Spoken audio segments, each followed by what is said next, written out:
Welcome to Made in the Trade, a podcast about blue-collar jobs and trade school careers. I'm Cassie, and this is Chuck. Today, we're going to be talking car sales. This episode is brought to you by Dragon Path Transport, experts in car transportation. Did you know only 25% of carriers pass the Dragon Eye evaluation process? Stress-free automotive transportation for individuals, car enthusiasts, and dealerships. Go to dragonpathtransport.com for your free quote. The average salary for a car salesman in the U.S. is $88,000 per year. But you can earn $120,000 or more, depending on where you work and how good you are at sales. You don't have to have a degree, but you do need to be good at sales. The hours can be long, and it's a commission-based job. You don't get paid hourly or salary, you get paid a percentage of your sales. Today we're talking with Igor and Paul, car salesmen. How's it going? Glad to be here. They both work for Ford dealerships. So how long have you guys been selling cars?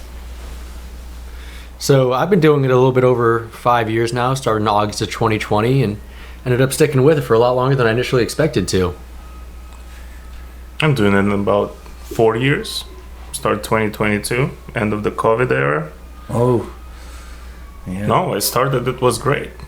And then it fell off.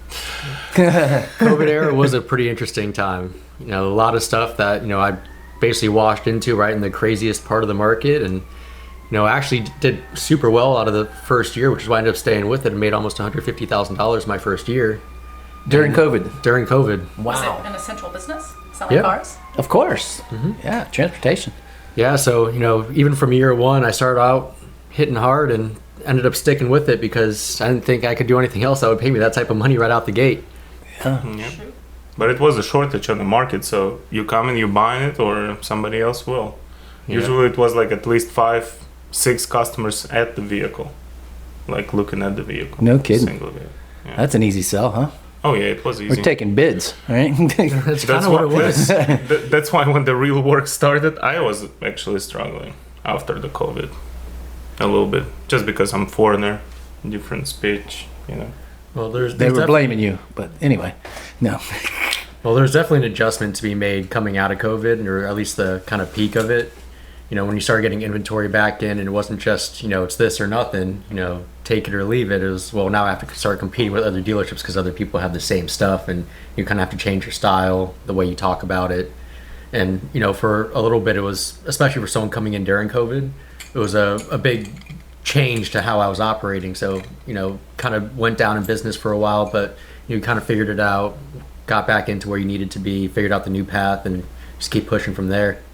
Did what was what was the push for newer or used cars for COVID? Were they no same balance? All of them. I mean, used cars were through the roof. If you were trading in, you were getting $1 million for it. But if you didn't want to spend 10 grand over on a new one, you were still looking at a used one. Right. Still buying at the higher market. Didn't matter which way you went, you were spending all the money. All right. Wow. So let's take it back. Car sales, you don't have to have a degree. But so what were you guys thinking, like coming out of high school? What were you thinking as far as like careers?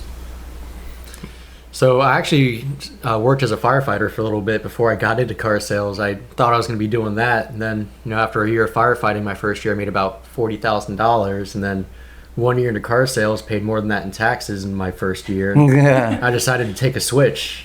I had every intention of going back to firefighting when I first started, but, I didn't need a degree to sell cars. You just needed a pen. That was about it. Write down some numbers and say, well, you do that. Did you consider going to college? I did a little bit of college. It wasn't something that I was ever super keen on. I wasn't a big school person. I like to hang out with my friends more than I like to do homework.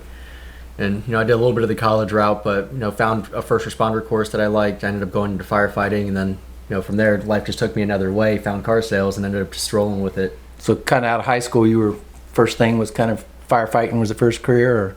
Yeah, more or less. It was the first thing I was really taking seriously, and, worked for a couple departments as a volunteer and then paid for a little while. And, I had a lot of fun with it. It was a great career. It was something that I enjoyed. But financially, I just ended up with a kind of instant success in car sales, which is what stuck me to it. Right. So where'd you go to firefight school? So I went through firefighter school in Ocala, Florida State Fire Academy. And it was a great school. I actually graduated first in my class when I was there. Nice. So, in my head, car sales wasn't even a thought until Right. I just kind of walked into it. Well, firefighting's a great career. Long term, they start making money, but initially it's not too great. But That's very true. It's One thing pretty about respected trades, career. Like, cause you told me that like I was more like academic. I could do like all the book and write the essays and stuff, but you were more of like a hands-on learner. So college is not really. Yeah, I knew in high school, I'm like, there is no chance of me going. Only interesting thing about college was there was a lot of girls there. You know what I mean? And the parties. Other than that, it's like, I'm not gonna go. I'm not good at algebra. I can build things. I can understand stuff. But putting it in a book and reading it all day, I'll just fall asleep. Like the schools I went to, they're like my high school and like the prep school I went to, they never pushed for trades at all. College was kind of the only path I ever considered. I wasn't exposed to like, oh, you could do a trade, but I also think females, they don't push it as much, and other than like aesthetics and nails. Were there any female firefighters in your class? Not in my class. However, I did work with a couple. They're out there. They're not There's a lot. plentiful, and obviously there's a much higher physical standard that a lot of women have to meet to do a job like that. They're held to the same exact standard as the men are. So it's definitely a weed out process. A lot of men don't even make it through. But I worked with a few. I met plenty of others when I was going through school. Plenty of others in my class. So they're out there for sure. Yeah. We had vocation at my high school, and I took drafting, and that was interesting. But I didn't do the auto mechanics, and that's what my interest was. I was a hot rod. But the first year was book only. I'm not going to go read books about. I'm already working on cars. I want to get back there and get dirty. Not sitting. So I never even took it. It was an elective, and I'm not going to do a year of book work learning what a spark plug is. I was all good. I knew that. So I just didn't fit your learning style, and that's No. one issue with college pushes. drop them right in. Get your hands dirty is the way to do it. Get their interest. And now with AI, I think trades are becoming more popular because, do you guys think AI could do your job? No. Car sales. I don't think AI is ready to do our job. Well, in general, it can, but it's not gonna bring as much revenue to the dealer. Why? Well, because AI will be conflicted with himself. You can't train AI to make more money. You can't. It's just gonna be simple negotiations. People will get what they're gonna get. AI won't be as entertaining, because still a lot of people saying that they hate buying cars, they still showing up in a dealership. I believe they like it. People get off, I feel like, from Oh, yeah. negotiating and trying to haggle. Some people just really enjoy that. Well, it's kind of like having a AI handle your complaints or something. You'd rather talk to a person who sits on the phone and wants to do with the AI when you aren't getting anywhere. You want to. So if you sold them a car. Like I'm more intuitive than AI. So if somebody calling me and saying, "Hey, I don't know what I'm looking at the screen right now, but this thing it doesn't do it." So I'm right away know where to press, what to do, what to tell them, how to fix it. Is that an older generational thing, though, do you think? Not necessarily. Not necessarily. Now, I would say, everyone's different. There is a mix. If you look at Tesla, the way they sell cars now, you go to a Tesla dealership to see what they look like, but then you go home, you build it online, you order it, shows up at the dealership, and you bring it home. I do feel like there's a population of people that do prefer that. There are people that don't like negotiating and going through stuff like that, but simultaneously, there's a big aspect that you miss on a vehicle by having a salesperson help you. More the in-depth questions right here, right now, as I'm sitting in it, as I'm driving it, being explained more the ins and outs that I wouldn't even think to ask about, and being able to point things out that you would never know was there unless someone was showing it to you. There's a lot that can be missed when you just have an AI saying, yeah, here's the vehicle, here's the price of it, here's what your payment is, depending on how much you put down. There's a lot of moving parts with a car and a purchase that, without someone walking you through it and going over things, you can't just figure out by a machine telling you That's this what I'm is what saying. the car is. Like Tesla owners figuring out after 2-3 years of ownership that, oh my God, that vehicle have a useful feature that I've been want to use every day, and I only find out about it 3 years later. I think there's probably a under and over age thing there. The younger people are going to be okay with it, like you were. I bought She a bought Tesla hers from my couch. Yeah, she never even talked to a person. But that is also my nightmare. Yeah, I just cannot picked it up. negotiate in person. Yeah. And then the older people want to talk to somebody and negotiate and, feel like they have a But connection. then Cassie, tell them how long it's gonna take you to service, to schedule a service on your vehicle. Oh, yeah, there's only one Tesla dealership in the county, so if I need service, it takes literally a month. They don't give me a rental car. There is not that personal touch. But there are also, not that many options with Tesla. It's like, oh, well, I want the Model Y in blue. Boop. There's not that many, And they're selling. I mean, Correct. see them all over. No, I mean Tesla's great. Yeah. But I also didn't do a trade-in or anything. I just was like, Yeah, that complicates it. They even take trades in Yeah, Tesla? they do take trades. So- They just send in them right to the auction. So you do that online too? You just Yep. kind of like Carvana or something? I'm sure you're not getting your best deal. Yeah. But we didn't ask you, Igor. How'd you get into car sales? How'd you get Oh, to it's this been- country? What's the... It's been a long road. Give us the tea. As a kid, I always wanted to be a pilot, but while growing up and being a teenager, I wanted to be a professional athlete, which I was. We still was getting paid for the small country, like $500 a month, which is pretty well for being a teenager. Basically, in that time, you're probably 10x for America. So, in while being 15, I was making like $5,000. I need more details here. What country are we talking about? What sport we playing? Well, I'm from Moldova and I played water polo. Moldova. Where are we looking at geographically? Well, it's between Ukraine and Romania. Everybody knows where Ukraine now. Oh. What brought you here? What? How'd you get here?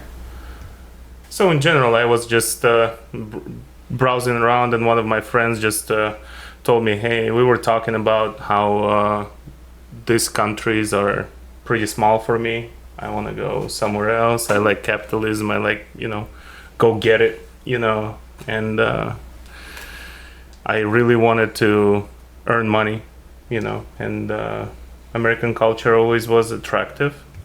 So my friend told me, hey, they're doing this program over there. So you can get in school by being a professional athlete and doing, whatever you do the best, I felt that this is just for, general knowledge. You go in there, you get a diploma, you're living in there on your own. And plus multiple friends that I knew, they finishing great universities in Netherlands or London, and after that they telling me like, yeah, you're going to work, and they saying, forget everything you learned in the university. This is the job. Yeah. So you weren't in Moldova dreaming about selling cars in America, basically? Oh, absolutely not. Do they have a car culture there? Is there? Of course. Were they of course. fans of the American cars? Of course. Yeah, They like we have Mustangs, Camaros, multiple. Yeah, my father had a Firebird. Oh yeah, Yeah, 84. 84 Fire. Oh, so Yeah. they import some American cars there. Correct. Yeah. All the time. My father was driving Pontiac. Are they left-hand, long right-hand time. drive over there? Normal, like you American. Okay. Yeah. Normal. So- I like that. We're normal. We Everyone else is. Yeah. Great Britain, Japan, Australia. Yeah. Peace. All right. What's next? Okay. Yeah. So, first jobs at car sales. How'd you guys get hired? Where you working? Well, for me, the first job was his dealership that he currently working at, and I've been trying to get hired everywhere in the city. I just moved. Did you just walk I was up just or walking. apply online? Yeah, I was just Paper going. resume? No resume. Just resume. walking in, No, just shaking walking hands. in. Yep. That's a good car salesman approach, I'd say. Yeah. But I really was going high. I was going for the luxury automotive, just because I had a transportation company. I wanted to ship cars with the luxury. So nobody wanted to hire me, and Zeth from Mercedes store in Melbourne, he told me, go try Gary Yeoman's, they hire everybody. And They'll take anyone. in general, I went to Gary Yeoman's, and only from the fourth time I showed up, and I was actually consistent and annoying to them. So they hired me just to prove me that I can't do it. And well, I was pretty good off the bat, but it was end of COVID, so it was pretty easy. Was he working there at the time, or? Yeah. He started about a year before or 2 years before. We worked together for a few years. That's good. So, for anyone interested in becoming a car sales, is this the approach? Should you just show up and say, I want a job? Or is there... Honestly, yeah. I mean, Can't hurt. Sales is being persistent. If you can show them persistence, they'll give you a shot if nothing else. Yeah. Is this how you got hired? Did you apply online? So I just walked in with a resume. Said I've never sold cars before. I've been doing firefighting, but I need a job. Can I try it out? And you walked into that dealership? Mm-hmm. No friends or anything that worked there? Just cold call? This is wild. to The me. guy that hired me, by the time I started, had already quit. So when I showed up for my first day, everyone was like, "Who is this guy?" Like, he was the only one that spoke to me when I got in. Like, I was like, "Oh, like, it's my first day," and I'm like talking to everybody, like, "Hey, anyone know this guy?" And I was like, "Oh, I talked to this," and like, "Oh, well, he doesn't work here anymore." Oh, no. I was like, Oh, we need salespeople. like, all right, well, like, should I stay? And they're like, "Oh, yeah, just stay." Like, we'll switch it around. That's awkward. Yeah. So incredibly awkward. Oh, boy. This could be a life hack. Look who's recently quit the dealership. Say they hired you, and then you can just walk on first day. Yeah, there you Yeah, it was incredibly awkward, but they got me with HR, and they're like, "Oh, okay, yeah, sure, we'll go ahead and process you." So, they sent me for my drug test. They said, "Come right back." Started selling cars I didn't start selling that day, but I started working that day. I'm sure they got a lot of like online training courses and stuff like that. Correct. You got to go Yeah, through you got to that. go through a bunch of like online tests. They make you certify for the brand that you're selling. So Well, Ford will this is put for out a Ford. couple tests a month. Well, maybe other brands don't do it. I've only ever sold Ford, so I'm sure they're all pretty much. You Yeah. got to know the product. Yeah, it's yeah. So they make you stay certified. You get a couple like online quizzes to take every couple months, and then you're good from there. Yeah, and in general, like in that moment, like how you separate yourself from everybody is knowing the product, because most of the people passing this test, they just want to pass the test. And if you actually like getting knowledge from this test, you escalate your game real quick, because you know every single answer, you know how to redirect people. Oh, I don't know that, but I know this. I don't know this, but I know that. If you like, because sometimes people, what's the GVWR of this vehicle? yeah. And you like, well, I don't know what that it's means. always Gross vehicle varies. weight. Yeah. It's Gross like- vehicle. we can Google that. It's there's no Correct. reason for me to store that Yeah. in my memory. So in general, car sales is very, very interesting job. You need to be quick on your feet. You need to know the product that you're selling. I mean, it's probably everywhere. If you're selling mobile phones, you have to know your mobile phones. Have you guys done sales before? Either one of you had a sales job? Because I personally know Never. I would be horrible at it.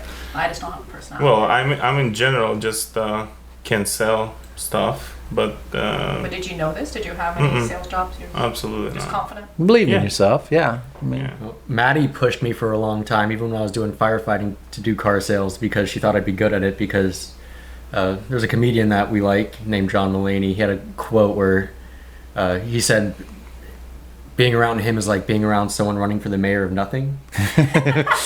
So my wife compares me to that all the time. Cashier says, "How's your day?" I'm like, "Oh, doing good. Got off of work," and she'll be like, "Oh, well, why do you always have to tell them everything? Like, why do you have to have a She asked. conversation with them?" Like, yeah, he asked me a question. Just having a conversation. that's know, good. She's like, "Yeah, it's like walking around with a guy running for the mayor of nothing. Like, telling them everything." I love that so much. That's funny. So how was your, like, once you got hired, how long did it take to get that, like, first sale, and what's kind of the training process when you got hired at the dealership? So when I first got hired at Gary Yeoman's, it was a much different environment than it is now. Like, it's a lot easier to be a new guy there now than it was when I started. There's a bunch of old salty dudes that at every turn did what they could to make it harder for me. It took me about a month for I actually like got to make my first sale. After I did all my tests, went through shadowing another guy, had to go through the ringer of taking customers and then having to give them to someone else to finish the sale, not getting any credit for the first month.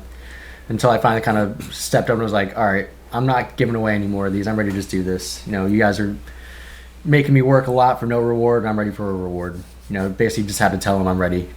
I wish I would have done it sooner, but, it just took me showing them that I had the confidence to do it myself. So there is no set period of time. No, I mean, there's people that come in and they'll sell a car the same day. You know, especially people like if they have prior car sales experience, they know what they're doing. They'll come in, they'll sell a car right there. You know, some people are just good. You know, I came in with no idea of what I was doing, didn't know how the processes worked, because you know they don't want you to just blindly walk people around a parking lot, because then you're probably not going to show them what they need to see, or put them on the vehicle that's going to work for their budget. You know, they end up taking an hour of your time, being like, "Oh, thanks for showing us around," and heading out. And you just lost an hour of your day. So, you know, at the end of the day, it really just boils down to, you know, having the confidence to do it, knowing that you'll probably mess up at times, and you just got to take your L's and keep on moving, and you'll sell a car. You know, you just have to know your product. That's a big part of it. You know? During the interview process or whatever, they kind of let you know that, hey, this is a job where you commit. You know, you got to be here a lot. It's notorious for the hours work being a car salesman, right? They're open on the weekends, and so the funny part of that is the guy that hired me didn't really explain that well. He made it sound like it would be a lot more lax. Yeah. He goes, oh yeah, you know, you'll be able to, you know, take time That's off. probably and do why he stuff got like fired. that. Yeah. Yeah, so no, I was slightly misled when he was talking to me, telling me what to expect, but you know, it's definitely a lot of hours. You definitely have to commit if you're going to do it. You know, I probably average 70 hours a week. Still? Wow. No, at times, you know, I'm working 6 days a week. If you're lucky, you get to take your 5-day week, but end of the month, you could be working 7 days straight, and top that off to, you know, I've worked for 3 weeks straight. I've worked a month straight. But realistically, knowing you are one of the hardest working. You're constantly working, constantly looking for leads, and you're working for the VIP department. I bet there is no car salesman in your dealership working 70 hours a week working. Half of it, maybe I believe it, like Working, yeah. Not sitting out back smoking, you know, smoking and joking with the boys. Well, actual. I'm not going to say I don't take downtime, but, you know, I definitely try to commit most of my time to working, just because, you know, if you're not working, you're not making money. You know, exactly. You sit there all day, you owe them money at the end of the day if you don't sell anything. Correct. More or less how that works. Well, as a tech, we just couldn't, you know what I mean? They would want us to work 10-hour days, 7 days a week, but you can't, you know what I mean? Some dudes grind it out, but I always found if I had a goal and a finish line, I'd run fast towards it, you know what I mean? But if you just push it back, then I got to pace myself, you know what I mean? I can't work as fast as I can 10 hours a day, but I can work very hard 6, 7, 8 hours a day and accomplish what I would in 10, you know, just because there's a finish line there, you know? I have to see that, but that's different than, you got to be there as a car salesman, but what do you do in the off time, right? Like, how many hours do you think you're spending with customers versus are you just waiting for people to walk in? Well, usually if you never agree to the numbers with the customer and he's walking in, he don't know what he's looking for, it takes 3-4 hours. If customers know what he's looking for and he understands the normal numbers and math, just simple math, it takes about 2 hours to deliver the vehicle. That's not bad. But it varies. It also varies. Yeah, I mean, you'll have the one customer that'll make it take 10 hours because they keep switching vehicles. They want to renegotiate every single one of them. You never offer them enough money for the trade, or, well, if I go to this vehicle, I want you to sell it to me for even less than that one. You know, they want to play, like, a lot of people will accuse dealerships of playing games. Customers will play just as many. Oh, yeah, it's a chess match. And in general, like, we just protecting ourselves. There's no, like, 80s anymore where they just writing on a window whatever number there is, you know?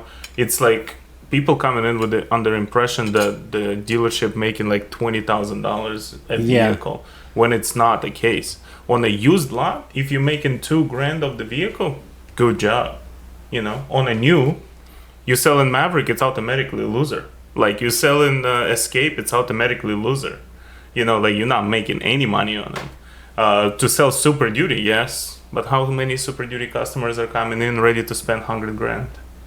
Yeah. Not too many. Generally speaking, the more expensive the vehicle gets, the more money you'll make by selling it. You know, you have more distance between the invoice price to the MSRP. Like he was saying with the Maverick, you might have like $400 or $500 between the invoice to MSRP, which, I mean, pays you a flat. You might make $150, $200. Yeah, and people always want to win, so you have to discount the vehicle.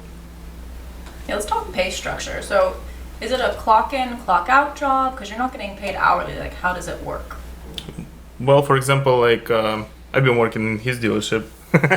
He must clock in. You still and must. I worked clock at in? his for a while. You still must clock in. So I have to clock in at least 30 hours a week to like maintain my benefits and vacation. Yeah. But beyond that, I mean, we're never really worried about our hourly clock in pay. It's like if you don't make enough commission to cover how many hours you're clocked in for, then you would owe that money back to the store. Like if you went a whole week without selling a car and you clocked in for 50 hours that week, and at $10 an hour, you would owe the store back $500. Right. It would come out of your next paycheck. They're still going to pay you the $500, but it comes out later.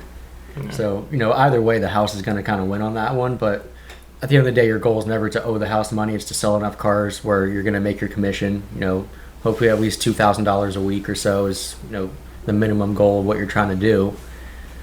But, beyond that, you never depend on your hourly. That's like your worst enemy. Oh yeah, that's And so you get paid per vehicle? Well, per vehicle, in my store, the flat for me per vehicle is $150. I can't get paid less than $150 per vehicle.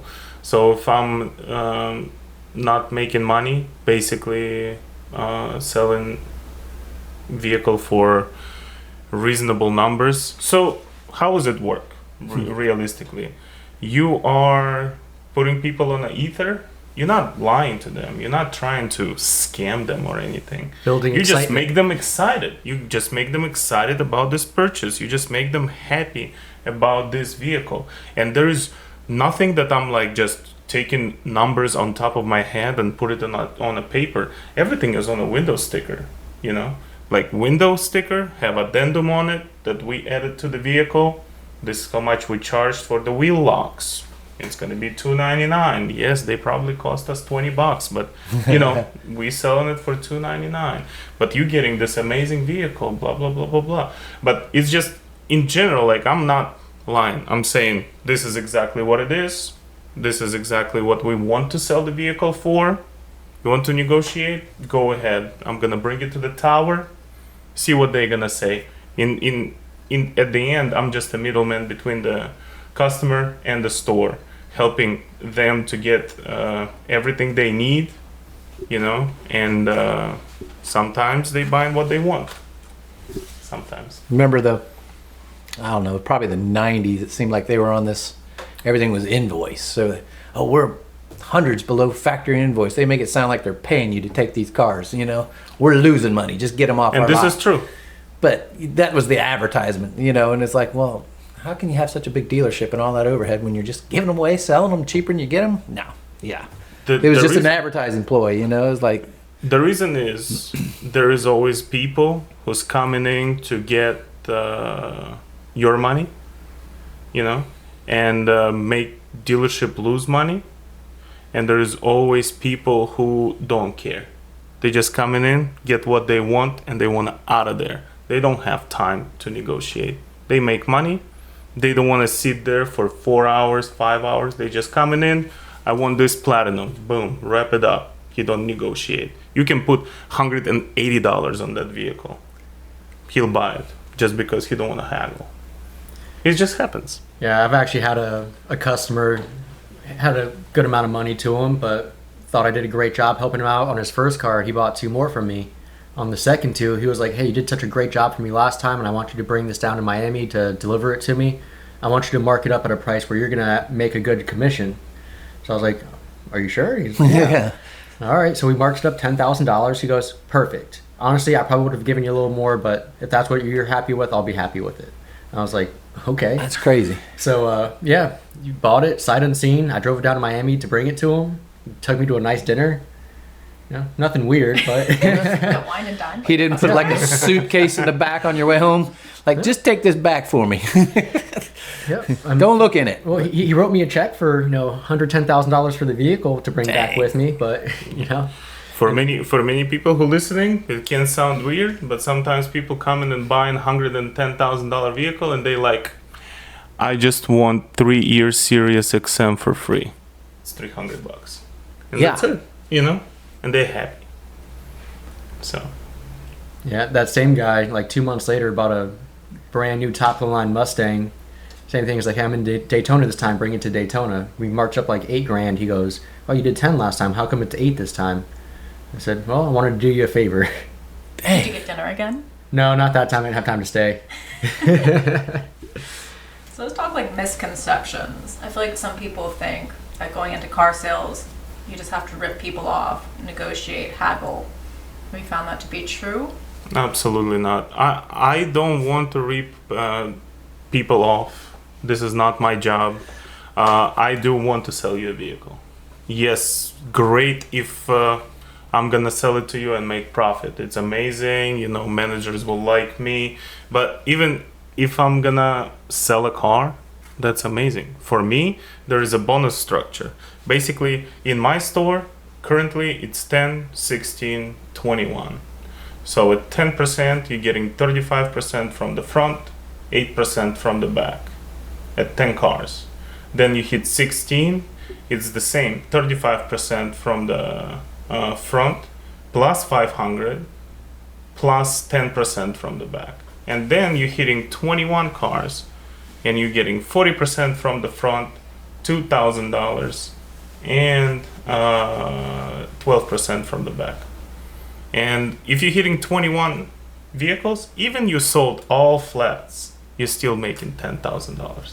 If you sold everything for the loser, you're still making $10,000. One thing I would say is a big misconception is profit in and of itself is not a dirty word. You know, a dealership is supposed to make profit, and you know, people are like, oh, well, I want the dealership to sell it to me at invoice. It's like, we have to keep our lights on. We have to be able to pay our own bills. Yeah, It's a business. Every business is built to make profit. You know, when we try to say something at the sticker price, that's the manufacturer's suggested price. But you know, everyone comes in like, oh, I want you to take $5,000 off, and I'll buy it right now. It's like, well, we can't always just take $5,000 off the price of our vehicle because, well, sure, you want to save money. We have to make money. We can't keep our lights on and do all these other things. Like, you know, you go to Publix, you load up your shopping cart full of groceries and go argue with the cashier that, you know, hey, I want, you know, $5 off each of these items because I could just go to Walmart and buy it for cheaper. 100%. And another thing that, you know, the misconception is like, we are making so much money. Yeah, we're making money. We're making decent money, but we work a lot. You know? Yeah. We do work a lot. And another thing, when you're buying from the dealership, you're not buying from the buy here, pay here. You're not buying from the Walmart. You can come in and beat the shit out of the salesperson personally. So you have somebody over there who are there for you. So you coming back with the issue, we are resolving your issue. We're not gonna leave you struggling on the side of the road if you bought a used car warranty and didn't buy the warranty. We're gonna send something to you. We have tow trucks, we have people, you know, and all you need to do is be a nice guy. But if you've been a dick and you've been complete asshole, I don't think anybody will help you. I don't think whatever bad review, nothing will save you, you know. And if you are struggling on the side of the road and you've been very mad, you know, in a store and you was not nice to your salesperson, I don't think somebody will help you. But if you, that's the dealership, you know, that's the dealership and that's, you know, human beings. You have to be nice to each other. Yeah. We helping each other, you know. One time, you know, I will make money on you, but then you will come with your son and, you know, we're going to give you a great deal. So, you know what I find the people in almost all walks of life is like, if they've got to where they are by selling like a product for an incredible amount of profit, they're always on guard of someone doing that to them. Like in their business, and like these rich people, like they got rich by profitizing on something, and then they automatically become defensive when someone wants to make a profit on them doing exactly what they did to get to where they're at. It's like, you know, even as a handyman, I'll go to some clients and they watch you like a hawk. If I tell them I'm going to charge $50 an hour, they're like there with a stopwatch, you know. Now meanwhile, you go to a house that's kind of run down somewhere and they're out there making you a sandwich and helping you dig or whatever, you know. It's like a different mentality, you know. If you've made it by doing something, by making a profit, it's just easy. You know, if you sell hats and you make them for $5 and you sell them for $100, you know, That's easy profit. But then you go to buy a hat, that same guy, he's like, wait a minute, you're not charging me. I know what this hat, that's always the way. Like, for example, like I did a lot of jobs in my life, and construction, pool, like I've been installing pools. I've been doing stuff, of course, under the supervision. I probably not going to be able to do it without the instructions, straight instructions, because I couldn't do all these jobs and have so much knowledge, like if I know I can put tile, but I'm still gonna watch a YouTube video before doing it, and I'm gonna get all the equipment needed doing it. But I know that pool is not cost $100,000 to build. No. And they charging it. So are they charging 10x? Probably. Yeah. So why installing pool you're gonna be like, oh, okay, I'll pay 10x. Why you're not paying for the car 10x? And in general, like if we gonna make $20,000 on each of our customers, probably within 2 years we're gonna run out of them, and just because we're not gonna be able to sell them again, just because they're gonna be so upside down, how we call it, that they're gonna owe so much more money for their vehicle that it's actually worth. So we're not going to be able to trade it back. We're not going to be able to sell them again for 5-6 years. We have to have a turn 2-3 years. I have customers who's buying every 6 months, every 12 months. So you're kind of incentivized to kind of be nice to your customer. Correct. You're being nice to your customer, you have to manage it really well. Of course, there is rich people that don't mind to pay. Yeah, sure, pay. But we not doing it on purpose to the customer. We're not putting a gun to your head and saying you sign this paper. If you don't understand that escape for 30 grand cannot be $1,000 a month for 72 months, you probably shouldn't be out in public. Now let's talk about personality wise. Like Paul, you said your wife said you could be the mayor of nothing. Like that's how you talk to people. So do you kind of need to have that outgoing personality to be successful? Or, like, what are the personalities? Can an introvert make it as a car salesman? So what I would say is there's all different types of personalities in here. There's people that are a little bit more quiet. There's people that are just bouncing around a room. I'm not the bouncing around a room type, but, I'm professional. I'm respectful. I can engage with you, talk about your interests, make the conversation a little bit more exciting, get you excited about the vehicle and, pump you up about how fun it's going to be. But, there's a lot of people a lot of the older folks, they don't like it when you have that crazy energy. You kind of got to reel it in a little bit. Yeah. But, you as a car salesman, you just have to be a chameleon is really what it is. You have to tailor your personality, your behavior, your interests to what you're dealing with in front of you. Some people want you to be, bouncing around the room, and sometimes I will be just to, get them excited. But you don't have to be anything. You just have to be able to adjust as needed. You're just matching the energy, or you like copycat whatever this You person's have into, to- be like, oh, you have fishing to- out, like Matching fishing. their energy is a big part of it. Matching energy and read the room. You have to read the room very well. Like if the couple's coming in, you need to know who's the boss right away. Ah. You need to know that. 9 you know? times out of Usually 10, the it's the woman. And Yeah. yes, 9 times out of 10, it's the woman. yes, usually it's a woman. He loves the car, he's ready to go, but she didn't like the rims. They're not getting it. Yeah. So you always have to, and you never make a mistake as giving someone, if they came as a group, gave someone more attention than the other.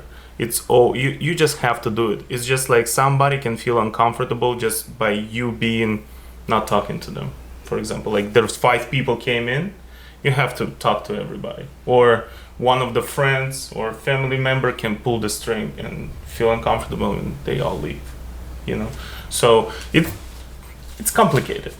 Everything is complicated, but I think you just have to adjust yourself, be respectful, know your, like if you want to be cocky, if you want to be a cocky salesperson, walking around like a pheasant, Peacocking. Peacocking. Yeah. Build their ego yeah. up. Yeah, you can do it, but you can curse with your customers and all that, but you have to be a professional. You have to be on point. If they ask you a question, you have to know the answer. Otherwise, you get in a bad review. Otherwise, they're not gonna buy from you because you are just a cocky salesperson. You're not professional. So there's a couple of things that they train us on. Like, if you want someone to buy a car from you, there's a couple of things that you need first. The first one is they have to like you, then they have to trust you, and then they need to believe you.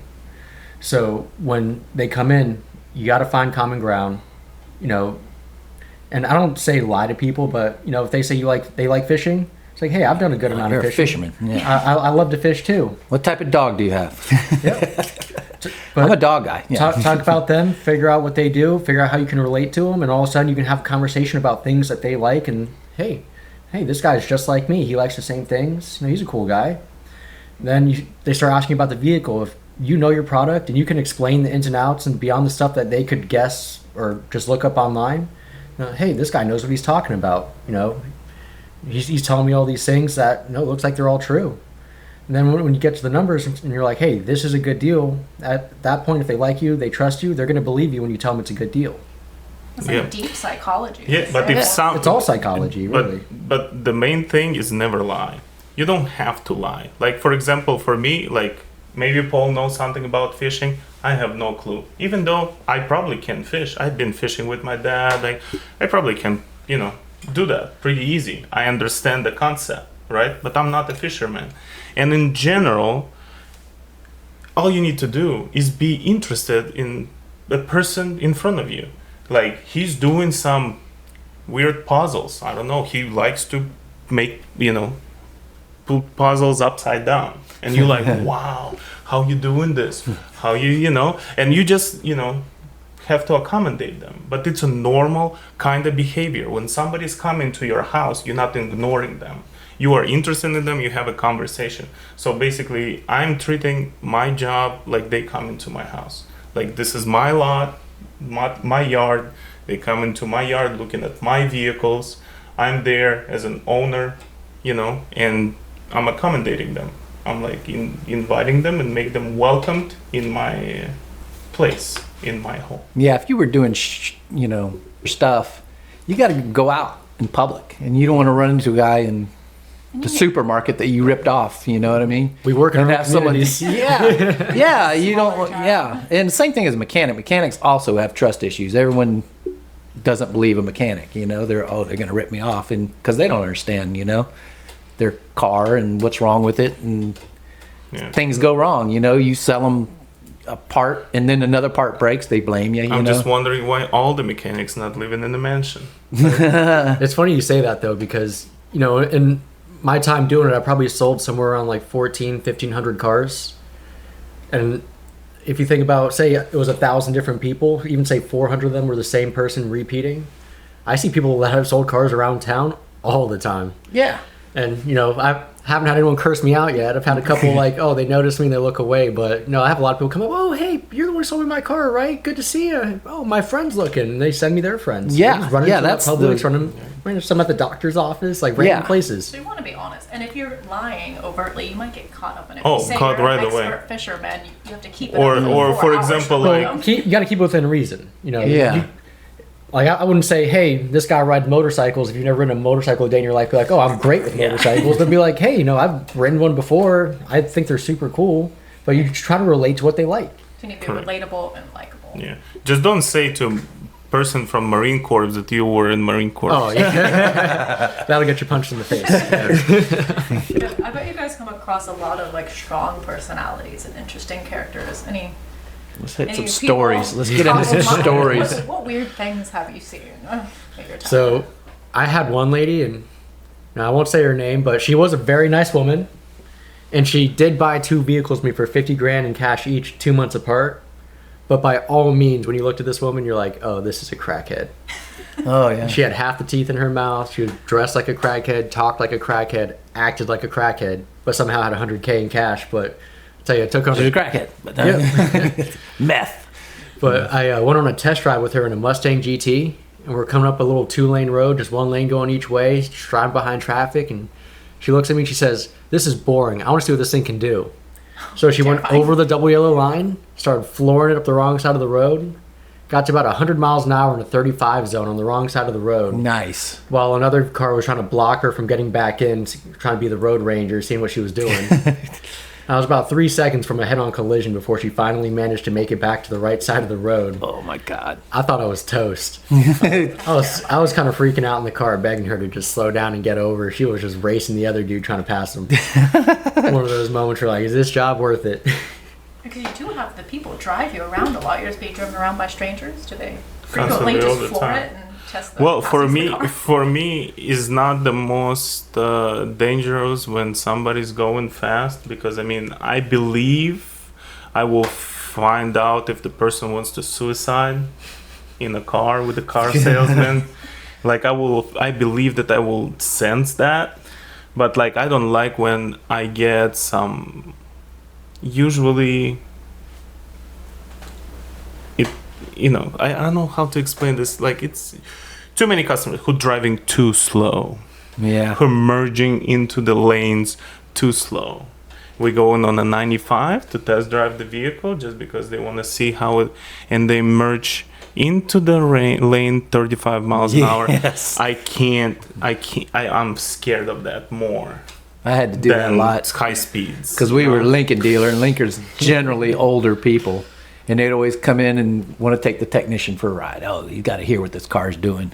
And you'd go out, they can't hear. They've got hearing aids in, so whatever frequency this car makes, it's syncing with their hearing aid, and they're like, "You hear it?" I'm like, "I don't hear anything," But for them, it's screaming, and it's just, and then it's like driving with Magoo, who y'all probably don't know, but they just get behind the wheel and just turn over. I'm like, okay, there was a car there, but we're good. You just ran someone off the road. Yeah. People who are sitting too close to the wheel is scary. And they just Because drive, and they're so focused can't on. turn away.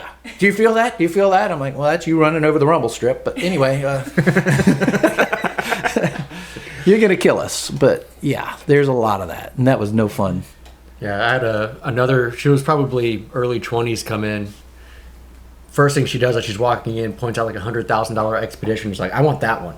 I was like, "Okay, well, let's head inside first. Let's sit down, gather some information, see what we're looking at." So, get inside, pulls out a envelope with all her claimed to be her mother's information, like birth certificate, social, copy of her license, like everything that you would need to buy a car. And just telling me like, "Oh, well, I want that one out front. My mom's going to co-sign with me. Here's all her information." And I was like, "Well, I have to call your mom first before I can, do a credit application on her. What's her number?" They're like, "Oh, you don't need to call her." I was like, "Well, yes, I do. I can't do that, but tell you what, let's do yours first. We'll do your credit application." 500. Say, "Hey, do you have your driver's license with you?" She goes, "No, I don't have it with me."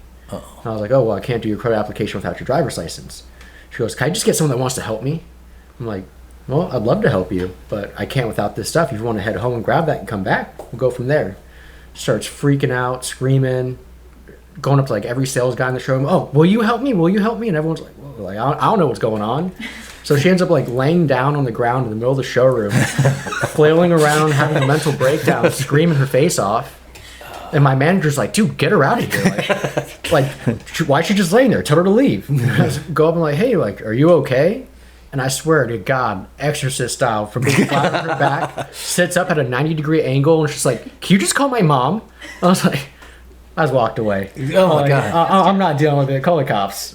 Just bloop. She's gonna come back and murder me or something. Yeah. She's a psychopath.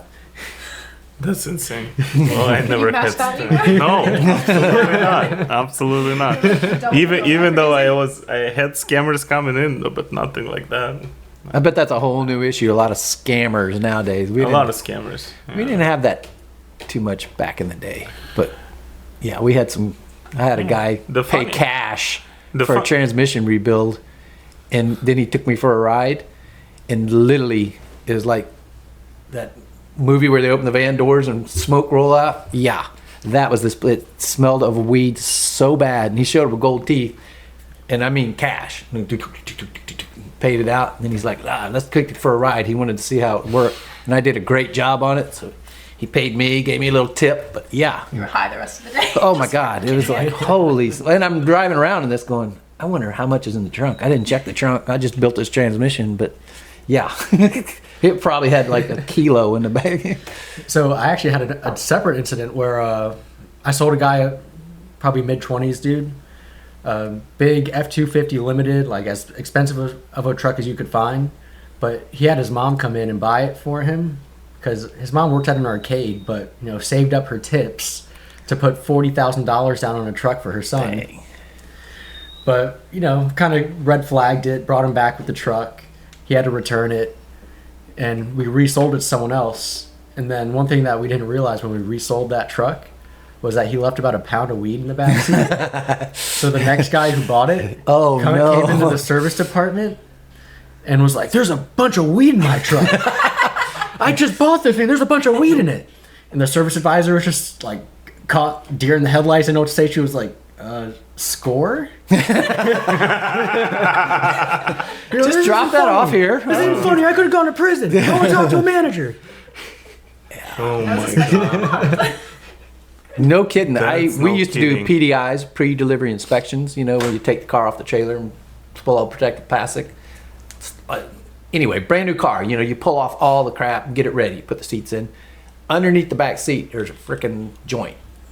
It's like it came off the line that way, you know what I mean? This car had never been anywhere but the Ford factory, and then off the truck, it's like Wow. they're smoking weed on the line. But that line up in Detroit, I think, it used to be a mile long. I don't know if it still is, but yeah, they can't keep track of everyone. So you hop in a car, and his boss probably came by, so stuck it in there, put the seat in, sent it on down. You get a feel for when they come in, like, can you guess their credit score? You're walking in, you're Correct. getting like, oh, this guy's a 500. Most people Yeah. you can tell off the rip. You can kind of get a, Yeah. and when we start bouncing, oh no, I got great credit. You're like, okay. Sometimes, yeah. Sometimes it's false. Like I had a guy yesterday showed up in the '96 Chevy Tahoe, and I was like, "Wow, that's pretty interesting vehicle." And he's Classic coming to car. me, and he was kind of like, bouncy and a little bit shaky, but I didn't see like straight signs of like he's on meth or crack or whatever. So we sat down, and he wanted a F-150.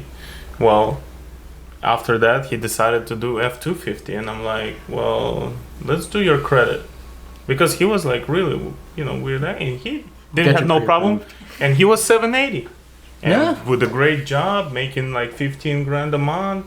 Dang. So I was really surprised, and apparently, like, it's just sometimes you never know. Can't But- judge a book by its cover. Have you ever? Crackhead lady. But if somebody's showing up on the Altima, Have you ever had someone actually pay like a large amount of cash, like $30,000-$40,000, and actually bring it in 100K, cash, 100 Yeah, I mean, we like a briefcase full of Correct. cash? Yeah. Yeah. So I think the most cash I've ever had taken in at once was like $60K. Dang. Most people just write a check at that point. Yeah. But some people, yeah. Well, It's the drug dealers.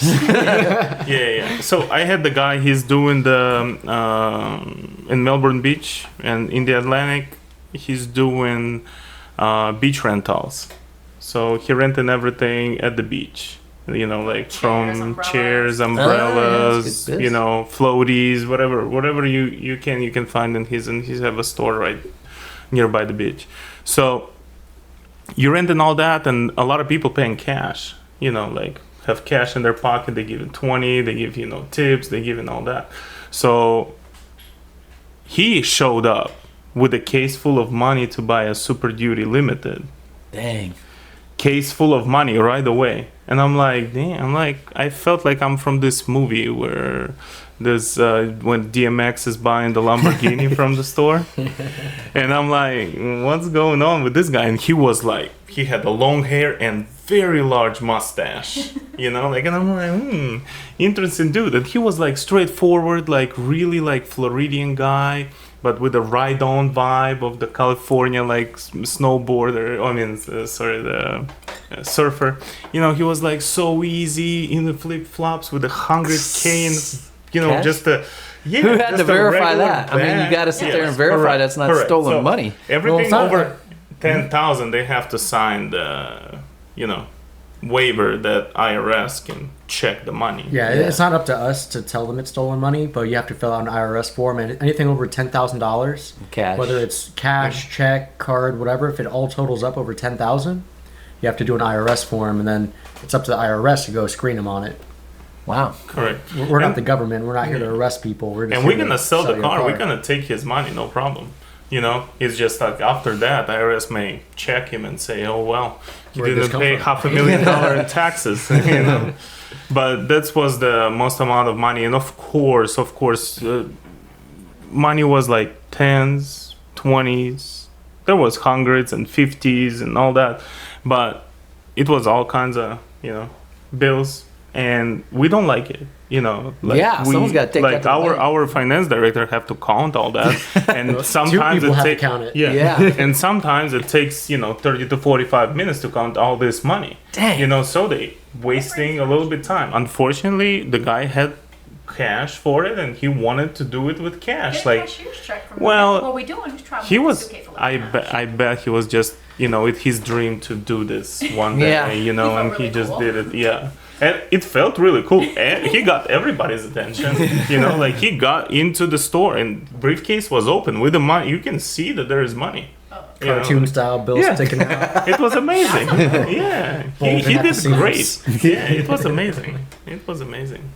And I've brought my dog to a car dealership. You guys see anything strange? Any strange plus ones? when people Well, are buying I've been cars? attacked by the dog in the dealership. What kind of dog? Chihuahua? No, great. The shepherd.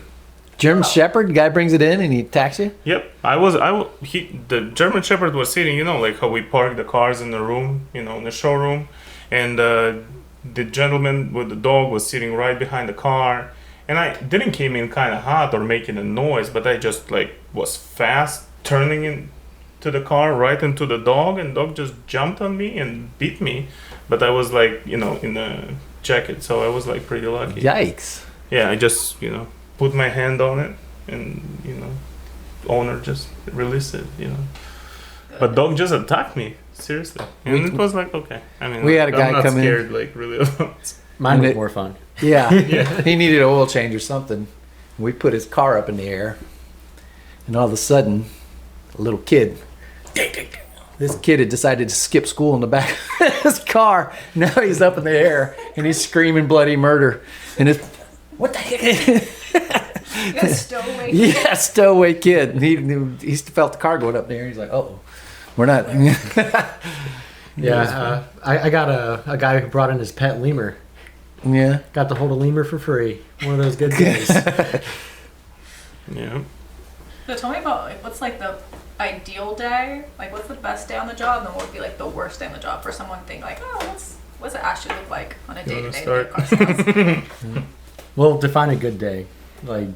Just When you something- come home and you're like, that was fun. I had a decent day, and that was So- good. Just based on sales or.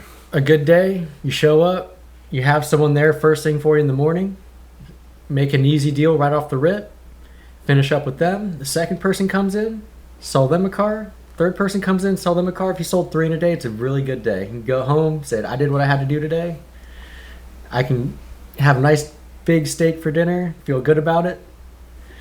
And that's really what a good day is. I mean, I don't care if you yell at me. I don't care if my manager was mean. It doesn't make my day good or bad. It makes a good day. It's just selling cars. Yeah. And what are you doing if you're not selling cars? Are you walking around the lot? Are you having to call people? Looking up in a database? Making a million phone calls, dealing with issues from customers that you've already sold, having to run around and waste time on something that is kind of a non-issue that comes back up.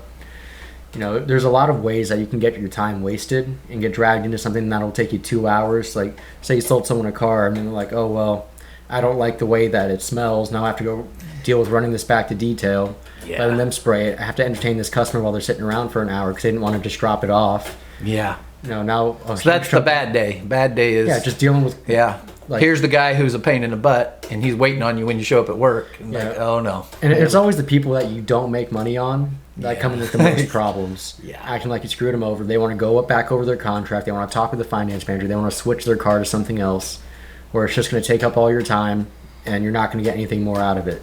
That's a bad day. And I feel like some people might not realize that there's going to be days where not making money. You might feel like you're working for free. You might not sell a car every single day, but it kind of balances out. Just some days you might spend 4 hours with someone and they don't want it, and there's nothing you can do, and that's kind of rejection. No, they want it. They talk them out of it, and you have to talk them back in. Or their credit score. Or the It's credit horrible. score. Yeah, they want it and they can't have it. But for me, the worst day, it's gonna be when you have an issue that it's not your fault and nothing you can do about it, and it's just a user error or something, and you just have to deal with that, and you can do nothing about it. Sometimes you're the messenger, Correct. the bearer of bad news, and then you get the heat, even though there's literally nothing. And you're wasting all your day to resolve the problem that nobody can solve. So let's tell you about the story. So I sold a used RAV4 with aftermarket stereo system to a very, very nice gentleman. He's a main manager of the radio station 98.5. The beach. Great guy. Yeah, I love the beach. Yeah, I love the guy. Amazing. So that aftermarket stereo system was screaming, "You're over the speed limit." Every time, and it's not shut up. It's just keep going and keep going. So he coming in, and I like the guy, so I'm trying to fix it. I try to fix it. My manager Clayton tried to fix it. Everybody tries to fix it. We probably spent with that car 7 hours. I spent 7 hours of my day trying to fix the car that unfixable. After how I found out it's unfixable, because we sent it to the place that installed it, and they couldn't do shit about it. So that was like a waste of a day. At least it was a customer that I like, but sometimes you have issues like that with the customers you don't like and you don't want to be around, and that's kind of like a hell of a day. When you have such an issue that you can't resolve with a customer that you don't like, and you're spending with them like 7 hours, that's the worst day, because you have to be still nice. And I found we could stereotype people that we knew were not going to be happy with their cars. You know what I mean? And a lot of them were ex-police officers that had moved down from New York or New Jersey, and they probably on the take. But they come down here and they would just complain and complain and complain. And we had names. It's like, oh, there's, well, I'm not going to mention the name, but yeah. It's like, here we go again. He's going to come in every week and just complain. And they started, and we'd still sell him cars. I'm like, why do we keep selling this guy cars? He's in the service every week complaining about different stuff. We had a guy to talk about stereos. He complained because he put on this one song, and he liked to hear the brush strokes of the, like a cymbal when they hit it with a brush. Mm-hmm. He couldn't hear the brush strokes. And he had paid for the premium sound. It's like, what am I going to do about that? Yeah, it's like, can't do nothing about it. Yeah, and he was so particular. And this same guy, it's like, of course he buys the car, and it does have a problem. You know what I mean? They'd had this problem with a harmonic balance problem that made it feel like it was running over rumble strips. Vroom, vroom, vroom. And it happened to his car, and I ended up having to put a drivetrain in it. Like, it wasn't the rear end. It wasn't the drive shaft. It was in the transmission, but you couldn't rebuild it. I couldn't see what was wrong with it. I had to take one out of another brand new car and swap them out, and that fixed it. But you're technically not supposed to do that, but yeah. I actually had a super annoying one last month where I sold a lady a 2017 Buick. It was like a white Enclave with light interior, 104,000 miles on it. I showed her probably every single used vehicle on the lot, and that was the last one. It was hiding out back. She goes, I love it. This is the one. Drove it, loved it, bought it. Comes back the next day, and she goes, this isn't the same vehicle I drove yesterday. You sold me a bigger version. I said, what? I said, yeah, the one I drove yesterday was smaller. This is a different one. I'm like, ma'am, this is a Ford dealership. I only had one 2017 Buick Enclave that was white on white with this many miles. Like, this is the only one that I had. No, I drove a different one. You sold me you sold me the wrong car. And I was like, trying to go back and forth with her, trying to explain, like, no, this is the only one I had anything remotely like this. But now she's like, oh, the one I drove was smaller. I don't want this one. I want to switch. Okay, well, pick one of the other ones out that she didn't want yesterday. Like, oh, well, I don't want any of these. Okay, well, this is the one that you bought. This is one that you drove. But you couldn't convince her of it. And she came back for 4 days in a row trying to switch it for something else that we didn't have. and telling me that we scammed her and sold her the wrong vehicle. Like, there's certain situations where you're like, there's nothing you can do Yeah. to convince someone that they're just wrong. They're crazy. Yeah. And, this is what you drove and bought. I didn't have two identical cars here with the same miles in the same year with just a slight size difference. And the enclave only comes in one size. Did he sell to mom? Because Yeah, that would be. my dad tried to get my mom a Prius used from like a human. Just went to them. My mom got in the car, saw the car. My dad went and got it the next day or so. And she's like, oh, I thought it was a different Prius. It was a Prius C, not the normal size Prius. And She she's drove. like, no. She was convinced. I'm like, you don't know what Prius you got in? But Yeah, but nothing related to this two women. But we have a rule of 3 P's. You're not selling to 3 P's: police officer, priests, and prostitutes. what's wrong That's with a- the priest? They always not Terrible happy. credit. First of all, terrible credit. every time. Always not happy, and Terrible and because they need to be honest with God, they can't do 5 stars. Oh. Only Jesus gets 5 stars. Yes. Only Jesus was perfect. Yeah. Sorry, everything you did was fantastic. You made this a super easy experience, but no one's perfect but Jesus. Yeah. It's true. That's hilarious. I've got the same story as him. That's Yeah. Are there a lot of priests? buying cars? lawyers Yeah. too. Lawyers also have Oh yeah, they're a negotiators. ton of the time though. Yeah. They have a lot of time on their hands. Yeah, lawyers. Is that the nightmare? Retired people with too much time don't want to negotiate? Not known. Retired I New York like- cops were the worst. I love retired people. Yeah. They just lay back. You can chill with them, chit chat. If they don't, like wants to negotiate, you just looping them. They have a lot of time in their hands, so they want to negotiate, and you just like don't negotiate. They like, I want a discount. I'm like, okay, but you said you like the vehicle, you like this, you like that, and you just keep rotating them, with the conversations, not about everything, not about the price, and then you're like, okay, let's come back to the price. This is the price of the vehicle. So you really have to like control the conversation. Correct. Yeah. Well, It a is just lot of sales is having control over Yeah. the individual. You have to. Being able to lead them in certain directions, being able to steer them to kind of where they need to be to accomplish what they're trying to accomplish. But for example, I would never do something like that. Like, for example, that's why we're doing the needs analysis. We're trying to figure it out what people want, what people need, right? What people trying to accomplish. And most of the time, people did so much research, and they never came to the conclusion. They thinking they need that, but they don't. So you direct them to the better way for them to buy, which vehicle to buy. So they were thinking, oh, I need a F-150 limited with a tow package, but I only tow like 5,000 pounds,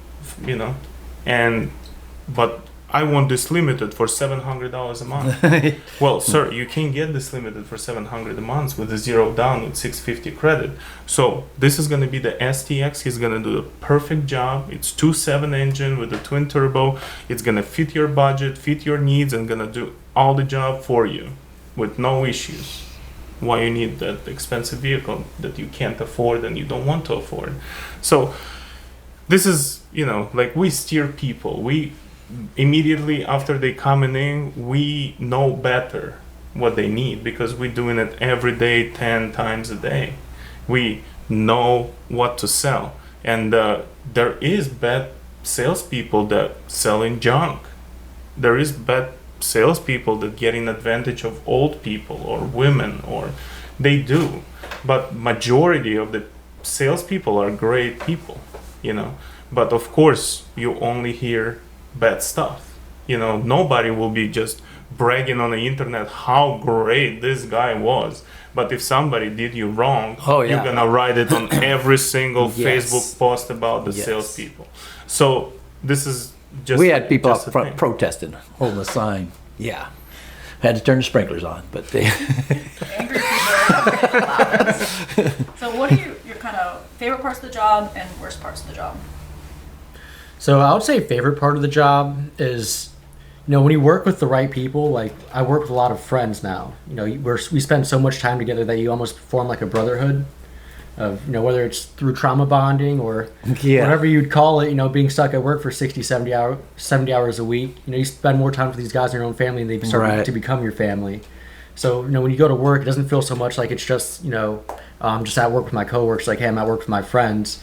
And, sure, we're going to be here all day, but we're going to make the best of it. Have some laughs. That's the same thing with mechanics. We bonded, and my best friend worked with me, so, and then we had other guys, and we had a close-knit group that was just, we were kicking butt, that was fun. Even to this day, even though some of the guys left, went to Kelly or some of the other stores, we all still hang out outside of work all the time. Like me and Igor right now, and we don't work together anymore, but developed that Here you are, brotherhood. on a It's, nationally syndicated podcast. Never podcasting together. Yep, podcasters now. All right, Look so at on a us. lighter note, movie portrayals. What's your favorite? Used Cars was me. Remember, I'm talking the old one with Kurt Russell. Familiar with that one? Yes. That's a great one. I love used cars. Yeah. Any? I don't remember the name of the movie, but there was one with Robert De Niro, and he was showing this couple a car, and they decided that they still wanted to go and think about it, and he was just being an asshole to them on the way out, and they're like, "Oh, we want to talk to the guy in charge." He turns around, grabs his nuts. He's like, "Oh, there he is. What do you think? What should we do?" "Oh, what's that? Throw him out? Oh, he's a loser. You should go buy a Kia. All right, get out of here." Oh, I gotta watch that one.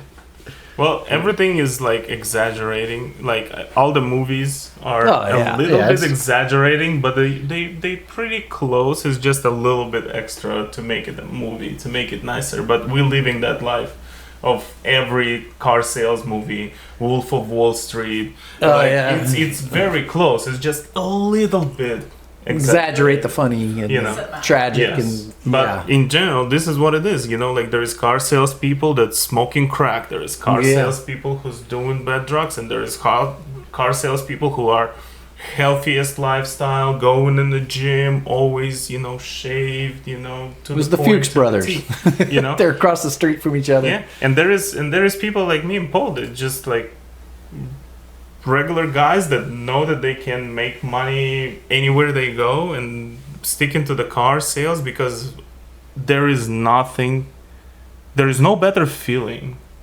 I mean, of course, like family, being with friends and all that, but when you sell in a car, this is unbelievable. Like you getting this like rush. It's something different when you see that signature over there and oh my god, it's already approved. There is no better feeling. That's the ultimate goal of the job. Yeah. When you sell a car, it means that you did a good job. Yeah. And it's excellent film. So So we'll end it Good. on, let's talk cars. Favorite car you've had? Dream car. So I love having my F-150. I don't think I'm ever going to go back from having a truck. But I'd say my dream truck, probably get myself into King Ranch F-250 6.7 high output diesel with massaging seats. That's what I want. Do you tow or something? I do not, but I You love just like a big I truck? want to know that you could show. the sound that those 6.7s make are next level. Oh, It sounds like you're driving a tank. It's awesome. 100%. So you're not a Mustang or Not a sports classic. car, fast car? I would take a sport bike over a sports car. Like I've got my Ninja 1000 now. Maddie will tell me Oh. no till she's blue in the face, but one day I'm getting an H2, Kawasaki H2. No, that's crazy. 212 out of the factory. Where are you Yeah. going? Yeah. 95. Where are you driving this? 95. You can find a gap. Hey, the super speeders now. They're going to start watching you with drones. Well, so that's if you stop. Yeah. Well, the drone's going to follow you. That's The it. drone doesn't go over 200. Oh, I don't know. I wouldn't want to race For one. me, I own over 30 cars. In general, I like cars. I usually like to exchange them. My favorite, I have top three. I can't really say that was my favorite or not. My first car, the number one, is gonna be always my 1990 E34 M5 that I got for $2,200. It's just like insane, incredible deal. It was only 112,000 miles on it. Only. It was in really good shape. It was only because it's 1990 and I got it in 2015. That is low for that. It was like really nice, very good car. Spent a lot of time with it. Drove about 100,000 miles on it really quick, like in a few years. Like I was taking it everywhere in America. I was driving it every moment I wanted to drive. It was stick shift inline 6 turbo. Oh my god, it was amazing. So the second favorite car, it was F-250 Lariat 2019 that I had. It was really, really nice vehicle. I really liked it, enjoyed it. I always was parking on the fire lane. I was tinted as fuck. Everything was just like a carbonized gray with the black wheels, black windows. I parked it right by the entrance to the Publix. Nobody ever told me nothing about it. It was just the best, kind of like a big vehicle, like I've been towing, of course. I had the 34-foot trailer, like a camper, and the car in the back. So, and the third one, it's a 94 Mitsubishi 300 GT. Yeah, those are pretty fun. So they were very fun, and experience is amazing of the product. Like I never had issue with that vehicle, and I was just destroying it. And it's an amazing vehicle in general. And what's your dream car? My dream car? It's gonna be Porsche GT3 RS. Oh, what was your first car, Paul? My first car? It was a twice hand-me-down 2007 Toyota Camry that my mom had, and then she gave it to my brother, and then I got it. Then an old man ran a stop sign, and I T-boned him and totaled it. Ouch. Only had it for about 4 months. My first car was Camry too, but 95. That's a good starter. Yeah. First car in the U.S. or Moldova? In the U.S. I mean, although I didn't have car, it was my parents' car. And they never wanted to buy me a car because I'm driving like a maniac. What was your first car? My first car was a 67 Ford Falcon that I bought at what Kelly Ford was called Cape Canaveral Ford. Kelly Ford and they had like the sticker was the Apollo landing module. Oh, that's cool. Integrated into the Cape Canaveral Ford, was it maybe? Yeah, Cape Canaveral Ford, and yeah, it had like the stickers that you put on. Yeah. Yeah, that was part of it. That's probably classic as hell. I wish I still had that, but yeah. And I remember going with my dad to buy it. But anyway, that was a hand-me-down from my dad. And what was my first car? Chevy Geo, I believe. You got it for me. Oh, the Prius? No, Aveo. Aveo, Geo Aveo, yeah. Yeah. Nice little tiny clown car.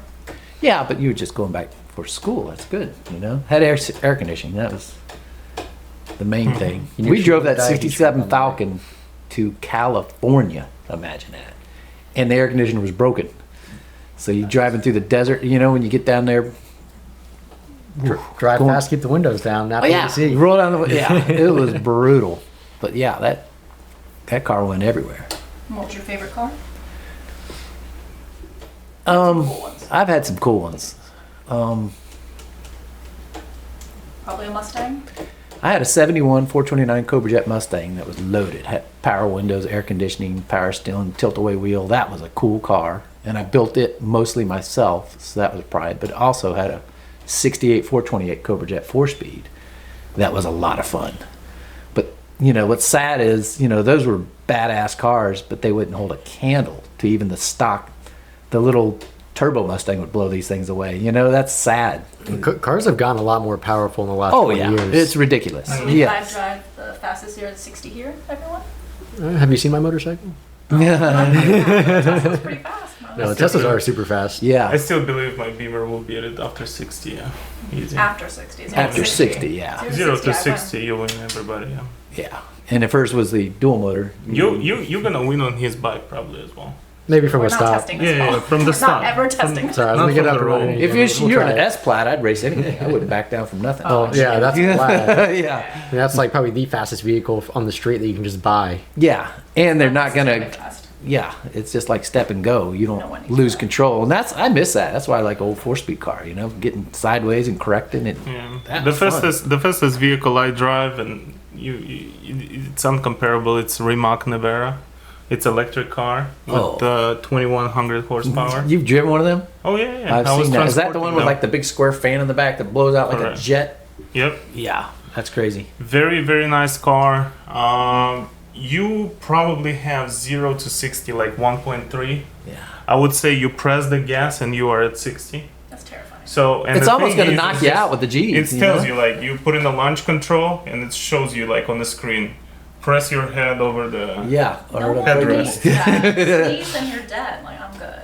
Yeah. I mean, you don't need to sneeze. It's not about that. It's fully electric, so it's self-drive, everything. Yeah. But it's just like, for funsies, you can take this vehicle. I mean, of course, it's $1.3 million as well. But like cash, what are we talking about? you getting this vehicle to the track, and it's just amazing. You put it in a drift mode. You can do whatever, all kinds of stuff you want. And it's only one electric vehicle that can do that stuff. Yikes. Can feel like a manual. So. And Dad, in case I'm feeling generous one day, what's your dream car? Right now, I think I would take one of they remake the, like, 69 GT500 Revolution car, I think, does it. And they put, like, a modern drivetrain in the old Shelby GT500 body, like a 69. And then they'll put the Coyote motor in it, supercharged, about 670 horse. You can't beat that, though. Yeah, and it's got air conditioning, all the, comforts. And How much will that set me back? I think they're 250, 300,000, something like that. Oh, just a house payment. It's fine. But in general, have you heard about this company that's doing it for 30 grand? I mean, 30 grand is the job, but they doing it the electric train with the old buddies. Oh yeah, That's amazing. Cool. yeah. That's really cool. I would take one of those. But I want to shift the gears, Okay. get a little sideways, Right. Do a little donut. have a little fun. Burn Yeah, out. that's more fun. People don't, I've driven 3 on the tree. I don't know what that means. That's the first time I tried to drive it. It was People that wouldn't know what the heck it incredible. is. I was like, What I is don't know this? what I'm doing, and I'm picking up the car from the auction, and there's 3 on the nobody tree? around who knows What's how the to on the do tree it. for anyone? It's like, It's like- another sort of manual So it's a transmission. manual Manual transmission on a on the column. column. Like, have you even Yeah. driven a column shift car? Where No, you- I've never driven. You haven't. so told some me. are automatics, you just put it in drive, but a shift car has got a clutch instead of. Over Okay, here, so you have it start over down there, here. So you have to Here's like- first. There's second. And there's third. Yeah. And don't go from first up because that's reverse. Yep.